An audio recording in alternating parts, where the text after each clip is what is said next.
नमस्कार दोस्तों, सुविद्या चैनल में आप सभी का हार्दिक स्वागत है। आज हम हिंदी व्याकरण के एक बहुत ही महत्वपूर्ण भाग की बात करेंगे जिसे संज्ञा नाउन कहा जाता है। संज्ञा की शुरुआत करने से पहले मैं बताना चाहूंगी कि वाक्यों में प्रयोग के आधार पर शब्दों को दो प्रकारों में बांट सकते हैं। पहला होता है विकारी शब्द और दूसरा होता है अविकारी शब्द।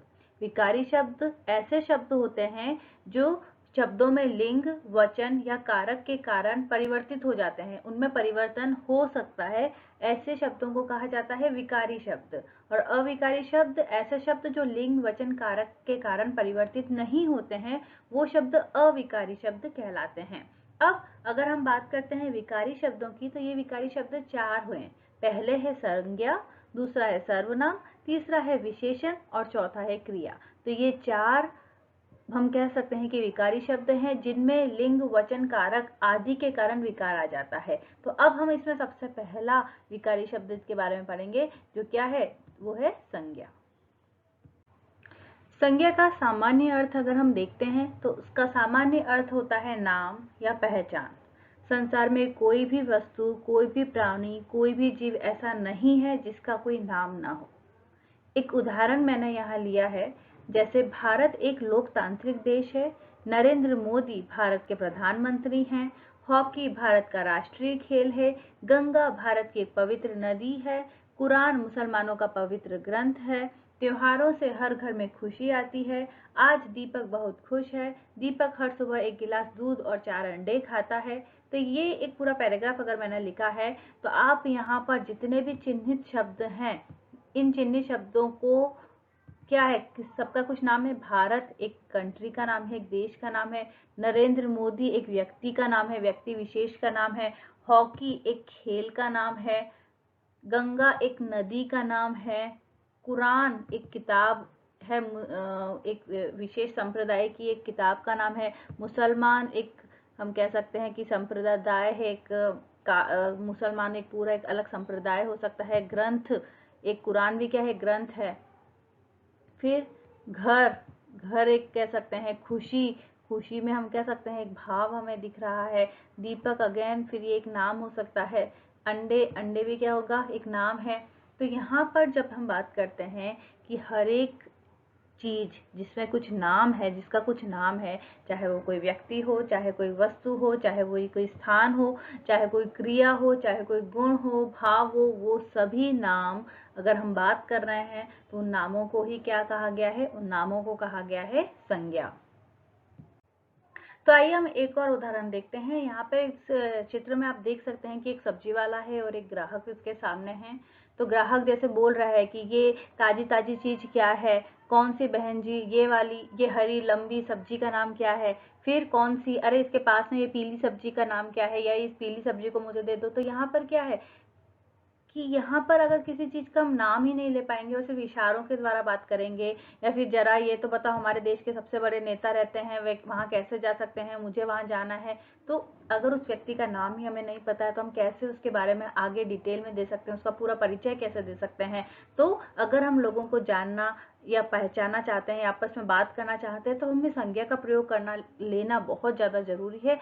इसके बिना बहुत ज़्यादा मुश्किल आ सकती है कम्युनिकेशन में। अगर हम संवाद करेंगे तो उसमें बहुत ज़्यादा मुश्किल आ सकती है। तो ये सबसे बड़ी हम कह सकते हैं इम्पोर्टेंस है नाउन पढ़ने की, संज्ञा पढ़ने की।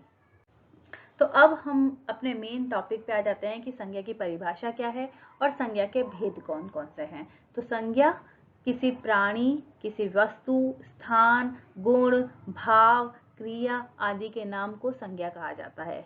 या फिर हम ये भी कह सकते हैं कि जिस शब्द के द्वारा किसी प्राणी, किसी वस्तु, स्थान, गुण या भाव के नाम का बोध होता है उसे संज्ञा कहते हैं। जैसे हम बात करते हैं पशु, तो यहाँ पर सिर्फ एक पशु की बात नहीं हो रही है, यहाँ पर हम कह सकते हैं कि जाति के रूप में पशु की बात हो रही है। अगर मैं कहती हूँ सुंदरता, तो सुंदरता क्या है, एक गुण हो सकता है, तो वो गुण के अंदर आ जाएगी। अगर मैं किसी व्यक्ति का नाम लेती हूँ राम, तो वो एक व्यक्ति विशेष की मैं बात कर रही हूँ, उसके से संबंधित हो जाएगी। अगर मैं कहती हूँ व्यथा, तो व्यथा एक तरीके से एक भाव हो सकता है।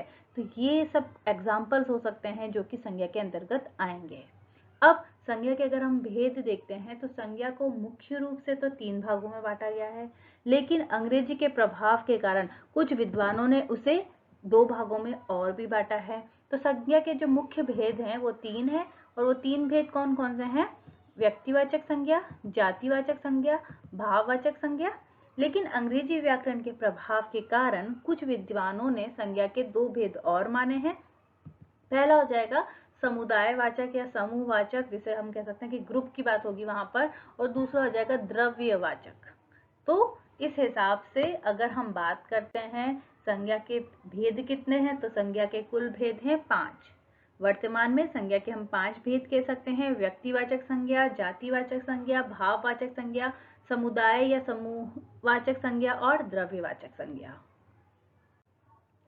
तो सबसे पहले हम बात करेंगे व्यक्तिवाचक संज्ञा की। अब व्यक्तिवाचक संज्ञा अगर नाम लिया जा रहा है तो इसका मतलब सिर्फ व्यक्ति से संबंधित नहीं होगा। पहली बात आपको याद रखनी है कि इसका मतलब ये नहीं है कि हम सिर्फ किसी विशेष व्यक्ति विशेष की बात कर रहे हैं। जिस शब्द में किसी विशेष व्यक्ति, उसके साथ साथ विशेष स्थान और विशेष वस्तु के नाम का बोध होता है, वह शब्द व्यक्तिवाचक संज्ञा के अंतर्गत आएंगे। यानी एक विशेष व्यक्ति की बात होनी चाहिए, विशेष स्थान है या विशेष वस्तु, वहां पर व्यक्तिवाचक संज्ञा होगी। साधारण शब्दों में कोई ऐसा व्यक्ति, कोई स्थान, वस्तु जो विशेष महत्व रखता है, वह व्यक्तिवाचक संज्ञा के अंतर्गत आएगा। अब उदाहरण अगर हम देखें किसी विशेष व्यक्ति का, जैसे भगत सिंह, महात्मा गांधी, सचिन तेंदुलकर, मदर टेरेसा, नरेंद्र मोदी, ये क्या हो जाएंगे? ये कुछ विशेष व्यक्तियों के अगर नाम आ रही है तो वो व्यक्ति विशेष या व्यक्तिवाचक संज्ञा के अंतर्गत आ जाएगा। दूसरा, किसी स्थान की बात करते हैं, विशेष स्थान की अगर हम बात करेंगे, जैसा मैंने उदाहरण दिया है दिल्ली, गोवा, मुंबई, जयपुर, शिमला इत्यादि।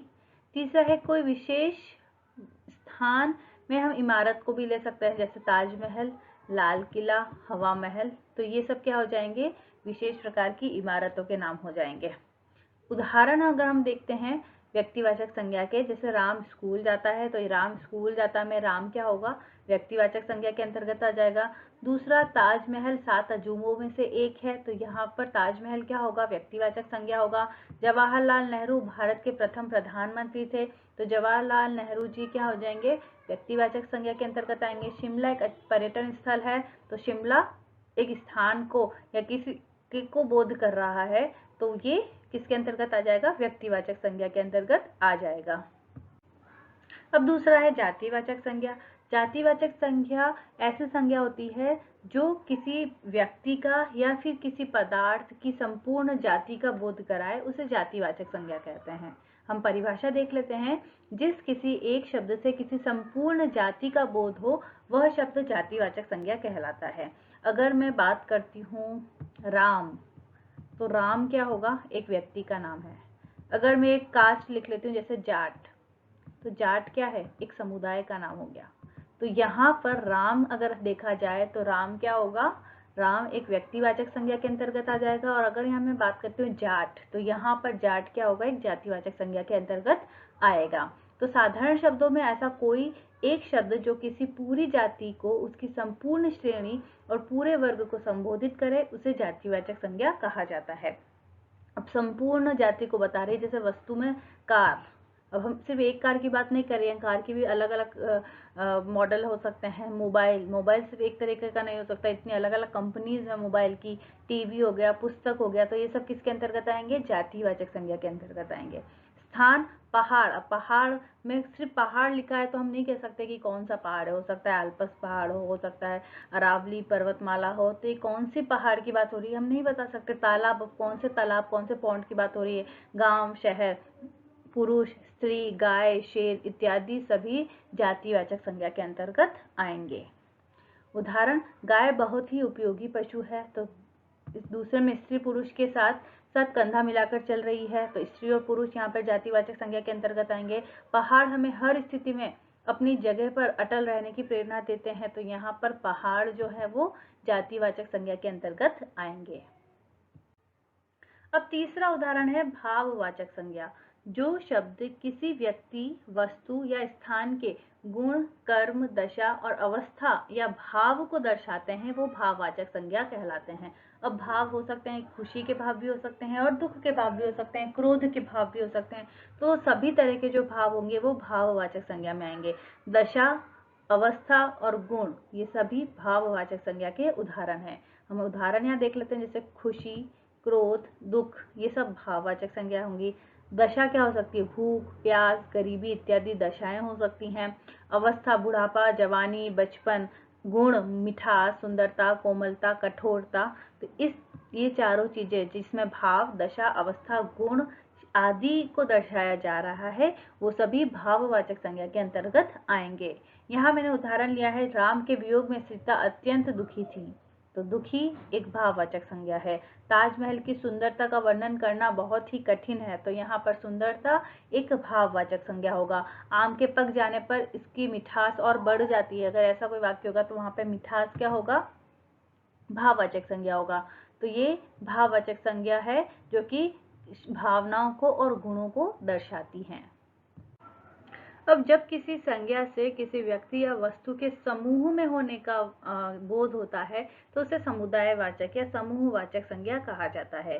जो शब्द किसी जाति के संपूर्ण समूह या समुदाय का बोध कराएं वो समुदायवाचक या समूहवाचक संज्ञा कहलाते हैं। जैसे एक पूरे वर्ग को जो बताता हो, जैसे सेना, सभा, कक्षा, झुंड, लकड़ी का गट्ठा, गेहूं का ढेर, ये समुदायवाचक संज्ञा के उदाहरण होंगे। उदाहरण मैंने यहाँ पर लिया है, हमारी सेना सीमा पर शत्रुओं का हरदम डटकर सामना करती है। तो यहाँ पर जो सेना होगा वो समुदाय को बताएगा, तो ये समुदायवाचक या समूहवाचक संज्ञा के अंतर्गत आएगा।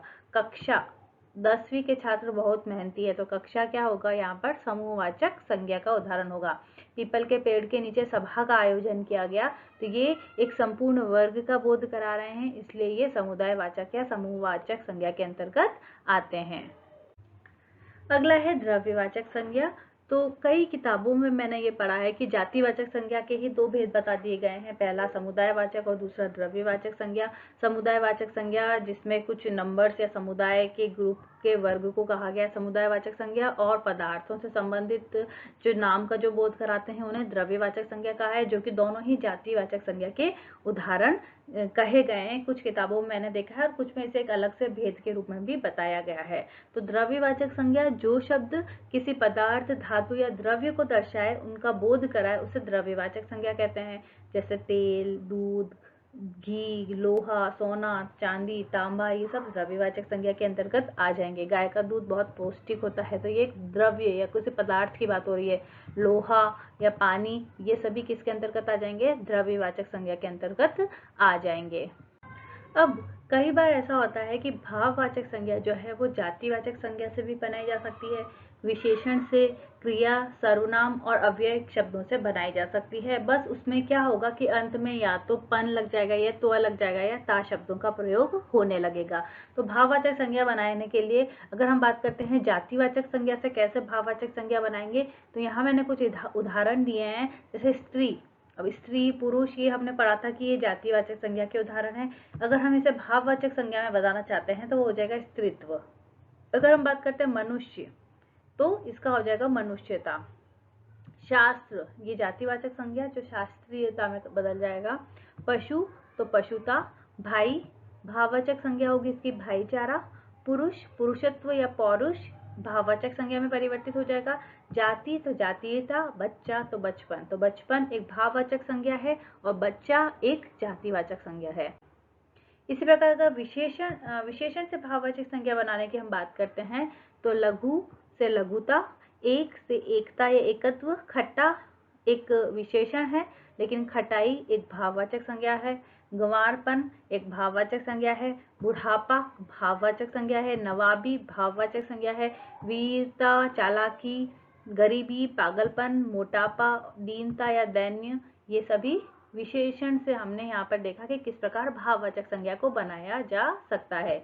इसी के साथ किस प्रकार क्रिया से भाववाचक संज्ञा बनाई जा सकती है। क्रिया यानी कोई भी कार्य करना, जैसे खोजना, तो खोजना एक प्रकार की क्रिया है लेकिन खोज एक भाववाचक संज्ञा है। जीतना एक क्रिया है लेकिन जीत एक भाववाचक संज्ञा है। लड़ाई, चाल, दिखावा, सिंचाई, पड़ाव, समझ, पिटाई, पढ़ाई, रुलाई, सिलाई, ये सभी भाववाचक संज्ञा के अंतर्गत आएंगे। इसी के साथ सर्वनाम और अव्यय से कैसे हम भाववाचक संज्ञा बना सकते हैं। सर्वनाम की अगर हम बात करें, मम से ममत्व, स्व से स्वत्व, पराया परायापन। तो अभी हमने बात करी थी या तो त्व लग जाता है या ता लग जाता है या पन लगाकर वो भाववाचक संज्ञा में परिवर्तित हो जाते हैं। इसी प्रकार अव्यय से धिक् से धिक्कार बन सकता है, समीप से समीपता। तो यहाँ अव्यय के माध्यम से हम भाववाचक संज्ञा को बना सकते हैं। तो दोस्तों आज हमने बात की कि संज्ञा किसे कहा जाता है, संज्ञा के 5 प्रकार कौन से हैं, उन 5 प्रकारों को कैसे हम आपस में डिफ्रेंशिएट कर सकते हैं, उनमें अंतर बता सकते हैं, और इनके माध्यम से हमने ये पूरा जो टॉपिक है उसे संपूर्णता के साथ पढ़ने की कोशिश की। आप सभी का बहुत बहुत धन्यवाद।